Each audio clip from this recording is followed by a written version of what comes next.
Legitimate players, rejoice! We have contact from Twitch, and they are done with the cheating in Pokemon Go. Now, they've always been against it. Like, it's against terms of service 100%. There's no denying it, no justifying it. But now we have the official statement because it has become a problem with Twitch. It's escalated quite a bit, and I guess now that since, like, a majority of the Pokemon Go streamers have been just like spoofing and cheating, about time we shut them down. So content that features or promotes cheating in Pokemon Go is not permitted on Twitch. That just warms my heart, and hopefully everyone watching this video. If that doesn't warm your heart, just unsubscribe now. We don't tolerate cheaters here. Recently, we issued a statement that streaming content on our services which violates third-party terms of service or other user agreements is a violation of our own terms of service. This also includes cheating in online multiplayer games as defined by the game developers. Today, we would like to make clear that this policy also holds true for Pokemon Go content on Twitch.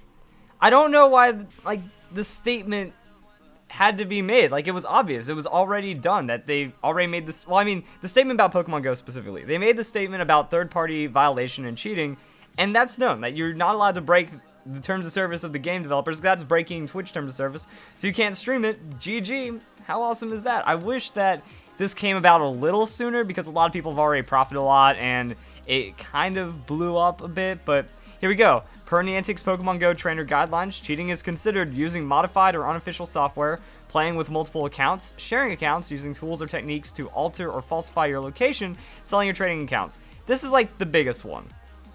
The spoofing is pretty huge. Also, the modified or unofficial software is also a pretty big one as well. And then like the encouragement of cheating, that's really the entirety of these Twitch streaming channels, which I think is what took it out of control as much. So thus, the above behavior is prohibited on Twitch by both our rules of conduct and our terms of service. So yeah, you're like double dipping by breaking the rules, and there's no justifying it. Like, that's what really got me, is that these streamers were so ignorant to the rules that they would just say, or they have like little blurbs or even translated comments, because most of them are foreign, saying, oh, we don't have the game in our country yet, oh, we're not doing anything wrong, oh, we have bad locations over here, so we're just trying to play the game as optimally as possible. No. None of that matters. Cheating in Pokemon Go, it's against terms of service, it's against Twitch, no justifying it, no streaming it, and on the 8th, we shouldn't see any more. If we see them, they're going to be banned, hopefully, pretty quickly after that. Now, it does create a lot of really interesting scenarios, considering like a majority of people on Pokemon Go on Twitch are just spoofing, cheating, encouraging it, whatever. A lot of these foreign channels have like picked up the chat commands, and it's like exclamation point 6, Flamer, Softban, all the kinds of things like that. So they're encouraging cheating, you know. They're encouraging the coordinates, right here, you know, coordinates, #6, #sniper, or not hashtag, but you know, IV Nox. So I mean, with the 6, it's like, hey, these are all the 6 locations, mostly like the Minnesota coordinates. Also, a lot of places are just like running coordinates and trying to max out levels and stuff like that. I just clicked on this random one. So yeah, things like that, looking for rare Pokemon on the list, and of course, hanging out in Minneapolis where all the crazy stuff is.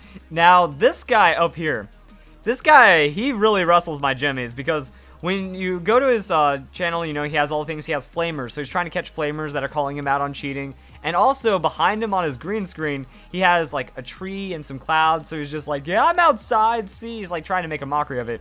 So his channel will be stopped from playing Pokemon Go pretty soon, and I'm pretty happy with that. So all this, you know, 6 Pokestop farming, so farming Pokestops, running coordinates, GPS spoofing, all of this just disgusting behavior that's ruining Pokemon Go will go away, and hopefully Pokemon Go will get better. I mean, look at this. It's all just people sitting at their computers, playing Pokemon Go, looking at locations. I can't believe that people think this is okay and try to get money out of it. There are some legit people that are outside actually doing something, but far too many are actually breaking the terms of service of the game and cheating and think it's justified. I don't understand how this community, how gaming has gotten so bad to justify this so massively. But hey, at least we're making progress. Also, the game should get better, you know? I was talking with the guy that sent me a message, or the guy that did the level 40 botting. He sent me a message on YouTube, and he told me that they're actually like using his bot to detect other botters and stuff. So since he knows a lot about game and cheating and what it takes to like do proper spoofing and stuff, he's working with Niantic, and hopefully cheating should get shut down just a little bit more on Pokemon Go. You can't catch all the cheaters, but at least if you could take out like the most usable methods, the average person won't be able to cheat anymore, or at least it gets knocked down considerably. according to me from what he said, he's made good progress. So that's where we get into like this weird gray area that I wanted to discuss as well. That on that video blew up. I did not expect that video to get over 100,000 views, let alone over 1 million views. Alright, so it's not my most viewed, but my second video to hit over 1 million, and this one is like closing in fast. This is not the video I wanted to blow up, honestly, but either way, this is like a really complicated and interesting subject to talk about, because yes, I know there's white hat hacking, and I know that that's how you like handle government and security issues and websites, that, you know, you hire hackers to protect yourself from hackers. I have no issue with that, because that's like security stuff. I'm talking about game hacking, and game hacking is really complex when it comes to Pokemon, because like using power saves and action replay, that's hacking, so hacking has been associated as cheating. Ginning is still cheating and still hacking, so there's no difference, which is why it's really, like, a lot of comments on this are talking about like how I don't know anything. I know there's a big difference, but when you start talking about video games and Pokemon specifically, the lines kind of get blurred. Either way, his hacking was unnecessary, or botting, which wasn't hacking, was unnecessary as well, because we already had data mining. We knew all the level things, we knew everything, so he pretty much hit max level as fast as possible just for fun and lulz, even though it didn't count because he was botting and stuff. Then he decided to just turn himself in. So, really weird scenario. Somehow me reporting on that blows up on views. I want this video to blow up. I want everyone to know you can't cheat on Twitch, and that all of my work is not in vain, because that's it. Like, these videos, you know, the Pokemon Go cheating is out of control. One of my most popular videos so soon, and I'm happy for this video blowing up like that, and then this one, you know, it's kind of the same things. Cheating will slow down, the tracker will come back, you know, Niantic is working on fixing their game, and everything will be absolutely okay, and then the game gets all better. So I think that that's pretty awesome right now. Other Pokemon Go news, since I might as well just like wrap it up and have all kinds of fun. I'm super happy about the Twitch, but also this is something else to be happy about. Pokemon Go crosses $200 million in global revenue 1 month into launch. Oh my goodness. I was hearing reports that they were making 10 mil a day, but now, you know, it's kind of dropped off, or maybe as more countries and stuff happen, they're making money, which is great to hear for the app. Wow, it is actually taking off. So yeah, we get the Japan launch, keeps going up. So I mean, even though it has such a low report on, or such a low rating in Japan and such a low press right now because of all the bugs and stuff, while bugs and feature complaints are still causing a decent amount of negativity amongst users, Pokemon Go continues its upward trajectory in terms of revenue. The game isn't slowing down, no matter what all these doomsayers and people that hate the game are saying. You know, it's the minority.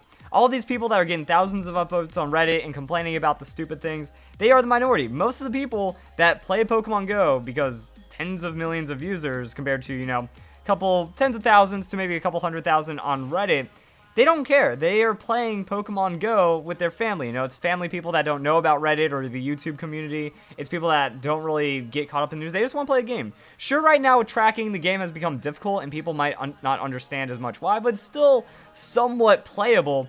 And that's all it is, you know, that you can still enjoy the game. It's not, if you're just playing the game casually, you're still going to enjoy it. And guess what? That's 99% of users, which is why Pokemon Go is still performing very well. The spending frenzy in Pokemon Go compares favorably to in-game revenue generated by other used in-app purchase-driven games. Like, one example is Clash Royale. Pokemon Go made double the revenue of Clash Royale, and that is like the money maker right here. So we can see right here, you know, that's Clash Royale. We also have some other games, Candy Crush Soda Saga. I mean, Candy Crush Soda Saga is also still pulling in some pretty good earnings. I mean, it came out a month, 25 mil revenue. Like, I think that kind of shows, like, Pokemon Go can be played by anyone, just casually, and that's what it's about, you know? You gotta treat Pokemon Go like a Candy Crush, like a Clash Royale, and not like a full-on Pokemon game, and that's where the audience is really coming from. So Pokemon Go just added 15 new countries in Asia as well, and that's what this article is about. Pokemon Go welcomes trainers in 15 more countries. So, I mean, it's still launching, it's still rolling out across the world. We finally were able to release in Brazil, and we're getting to, like, South America because of the shutdown of Pokevision and all these other third-party things. So the game's starting to get cleaned up. I think one problem that people have is that, you know, first month, the game was not expected to be this big or do this well, so there was a lot of issues, and then things just got even crazier as, like, cheating and spoofing and Pokevision and, like, third-party in terms of service abuse has gone rampant. But Pokemon Go is getting over that. This latest expansion leaves out 3 huge mobile markets, however: China, Korea, and India. Mostly over like security concerns and stuff like that. So Google Maps info is pretty limited due to the security concerns over North Korea's activities. In China, the company still has regulatory hurdles to overcome. So yeah, that's kind of a big thing. And it's unclear why the game is not out in India. But right here we have, you know, countries being released. So Brunei, Cambodia, Indonesia, Laos, Malaysia, Philippines, Singapore, Thailand, all these places now have Pokemon Go. So I mean, the game keeps expanding, and with this revenue, it doesn't mean the problems are going to fix overnight. You know, you just can't hire a dozen new developers and say the game's going to start working. They're working on a better way to make tracking work out. Hopefully, it'll meet up to a lot of people's expectations after Pokevision has been removed. Remember, Pokevision had to have been removed. All these third-party tracking apps had to have been removed. Just too much stress on the servers. Now that we're over that, you know, the game will start working. Try not to take it too seriously and just, you know, give it some time. We got some more updates coming up. Eventually, they'll be trading. We got second generation down the pipe as well. So when all that launches, game will be good. I feel like actually Pokemon Go is going to go through like a second relaunch in a way that people are like kind of upset about now, but then it's going to come back even better with better working features, more Pokemon, and then trading. So people are going to be super excited about that. I think that's a great thing about Pokemon Go. So if you guys enjoy the video, Pokemon Go really taking off, and cheating's gone. Couldn't be happier. Hope you guys enjoyed the video. Hope you all have a nice day. Thank you very much for watching.